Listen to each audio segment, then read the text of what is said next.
En este tema, en este caso, la actividad va a ser la maduración cervical con medios farmacológicos que nos van a lograr a reblandecer, borrar o dilatar el cuello uterino para aumentar la probabilidad de un parto vaginal. Hay que tener en cuenta que es necesario para toda inducción del parto un cervix maduro. Para poder inducir la inducción del trabajo de parto va a ser un procedimiento en sí común, cerca del 20% de los embarazos, y de este 20% vamos a ver que el 50% de estos casos van a ser candidatas para una maduración cervical. Entonces, ¿cómo puedo saber yo si necesito hacer una maduración cervical o no? Y aquí es donde aparece esta famosa escala, que es la escala de Bishop. Muchas veces se pensaba que la escala de Bishop era para saber si iba a ser un parto vaginal o no, pero lo que nos va a indicar esta escala es justamente si estamos ante un cervix favorable o desfavorable, para saber si tengo que yo intervenir para una adecuada maduración cervical o si la maduración cervical ya se dio espontáneamente. Entonces tenemos acá distintos ítems en donde nos va a dar un puntaje para saber si estamos ante una adecuada escala. Más adelante vamos a mencionar los niveles para que nos podamos entender mejor. Entonces, ¿qué mecanismos tenemos para que se dé la maduración cervical que tenemos acá? Que al final la maduración cervical lo que va a ser un remodelado cervical. ¿Qué va a pasar? Necesitamos que el cuello uterino se ablandezca. Entonces va a haber un aumento de las glicosaminoglucanos. Esto va a comenzar a producir un infiltrado inflamatorio y va a haber un aumento en la producción de citoquinas. ¿Por qué? Porque esto va a ayudar a que el colágeno se degrade. Entonces, mientras el colágeno se va degradando, esto va a producir una rotura en estos enlaces y al mismo tiempo un remodelamiento del colágeno. Esto va a incrementar la vascularidad y va a hacer que haya una hipertrofia glandular. Entonces, esto va a aumentar la hidratación del cuello uterino, lo que va a ablandecer y al mismo tiempo nos va a favorecer al borramiento y la dilatación del cuello uterino. Entonces aquí más gráficamente tenemos la dilatación de los pequeños vasos del cuello. Esto va a llevar a un incremento en la degradación del colágeno, lo que a la par, simultáneamente nos va a llevar a un incremento del ácido hialurónico. Estos dos procesos nos van a ayudar a la degradación y gracias a la estimulación de la interleuquina 8 vamos a poder degradar estos enlaces del colágeno, lo que va a incrementar tanto la quimiotaxis para que los leucocitos sigan aumentando y se dé este infiltrado inflamatorio. Entonces, ¿cuándo es que yo tengo que hacer una maduración cervical? Y no es tanto el término en sí, sino es que son indicaciones de parto vaginal. ¿Por qué? Porque como mencioné en un inicio, para todo parto vaginal necesitamos que se dé una maduración cervical adecuada. Entonces, en sí, toda indicación para el parto vaginal va a ser indicación de una maduración cervical. Entonces, ¿en qué casos? Por ejemplo, en embarazos a términos tardíos, en embarazos postérminos, en rupturas prematuras de membrana y pretérminos cuando vemos que ya completó la maduración, estados hipertensivos del embarazo, en restricción del crecimiento fetal, en un embarazo doble donde ambos fetos son cefálicos, en algunos casos de coriomionitis, en óbito fetal, colestasis intrahepática gestacional, diabetes materna, oligohidramnios, enfermedad materna que no responde a algún tratamiento. Entonces, como vamos a ver, en sí son indicaciones de estados maternos que van a conllevar a un parto vaginal. Pero lo que necesitamos siempre para llegar a ese desenlace de parto vaginal es tener una adecuada maduración cervical. Entonces, ahora sí, adentrándonos al tema de las prostaglandinas. La aplicación de las prostaglandinas sintéticas para poder generar un cambio en el cuello uterino van a asemejar los mecanismos en sí espontáneos que se debe dar en la maduración cervical. Actualmente se utilizan dos tipos a nivel mundial, tanto las prostaglandinas E1 y E2. El más conocido, el que siempre hemos visto acá en nuestra realidad, es el misoprostol, que es un análogo sintético de la prostaglandina E1. Pero al mismo tiempo también menciono, y se ve en varias revisiones, la dinoprostona, que es una químicamente idéntica a la prostaglandina E2, que lo usa mucho en España, también en Argentina. Entonces, aquí tenemos, comenzamos. Vamos a tener al misoprostol y a la dinoprostona. Entonces, aquí vamos a tenemos los 4 receptores prostanoides. ¿Y qué es lo que va a suceder? En el caso del misoprostol, vamos a ver que va a adherirse selectivamente al receptor 3 y al 2. Entonces, aquí tenemos que tener en cuenta que tanto el 1 y el 3 están relacionados a la contracción del músculo liso. Y el 2 y el 4 nos va a permitir una relajación del músculo liso.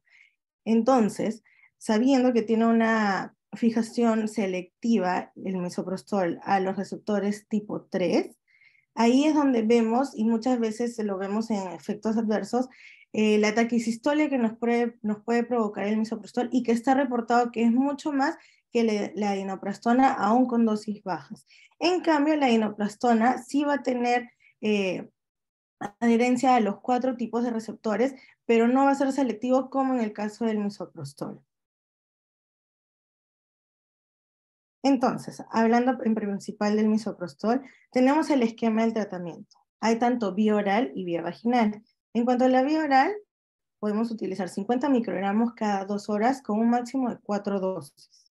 La vía vaginal, 25 microgramos cada 4 horas, igual, con un máximo de 4 dosis. Es importante siempre, antes de la administración, un monitoreo basal. Se deberá tomar un monitoreo de la actividad uterina en 30 minutos, de la frecuencia cardíaca fetal, y también tener planteadas las características del cervix, es decir, la escala de Bishop.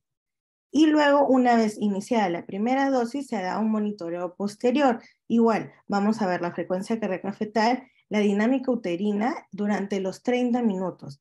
Y este va a ser permanente, se va a hacer con unas ventanas de 30 minutos, coincidiendo justamente con las dosis, la administración de las dosis de misoprostol, hasta que ya veamos que la mamá tiene una dinámica uterina regular.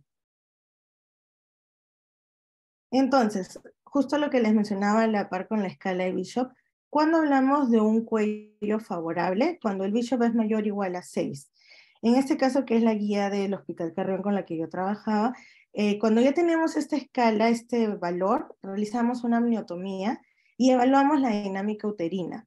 Si vemos que la dinámica uterina es insuficiente, es donde administramos oxitocina, pero hay que tener en cuenta que la administración debe ser con un intervalo mayor o igual a 4 horas, luego de la última dosis del misoprostol. Eso hay que tomarlo siempre en cuenta. Y en caso el Bishop sea menor a 6, luego de las 4 dosis, que es la dosis máxima de ese ciclo, se va a suspender el tratamiento por 12 horas. Y se va a volver a reevaluar el caso, todo desde cero otra vez, las condiciones, la escala de Bishop, y si es que se permite, toda la escala de Bishop nos indica que es un Bishop menor a 6, y las condiciones materno-fetales están adecuadas, se puede iniciar otro ciclo de 4 dosis de misoprostol. Luego de esto, si vemos que no se ha logrado una maduración cervical adecuada, es donde recién mencionamos la definición de inducción fallida. Entonces, ¿cuándo es que yo no puedo usar el misoprostol? Tenemos unas contraindicaciones absolutas como la cirugía previa de cuello uterino, la cesárea previa, antecedentes de hipersensibilidad al medicamento o cuando es una administración simultánea de la oxitocina. Y tenemos contraindicaciones relativas.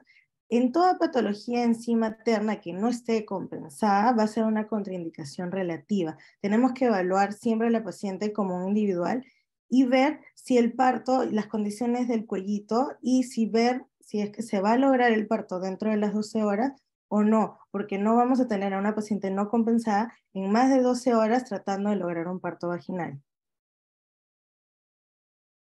Entonces, ¿qué complicaciones y efectos adversos tenemos? En sí, las más conocidas y las más temidas también son la taquicistolia, con o sí cambios en la frecuencia cardíaca fetal. Es lo que siempre estamos pendientes los ginecólogos cuando estamos frente a la utilización del misoprostol.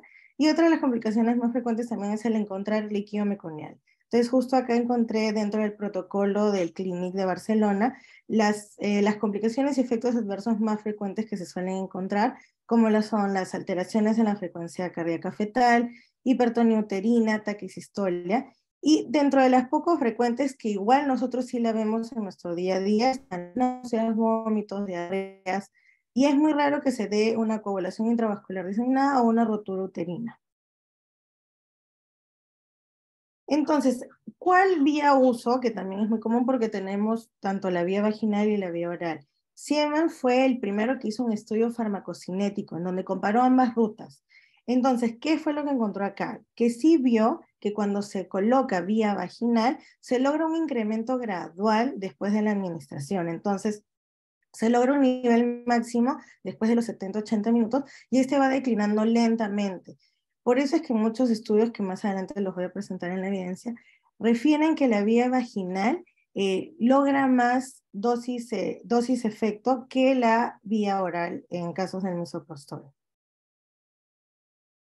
Ahora, el otro caso que es la dinoprostona, como les decía, acá en el Perú no lo encontramos.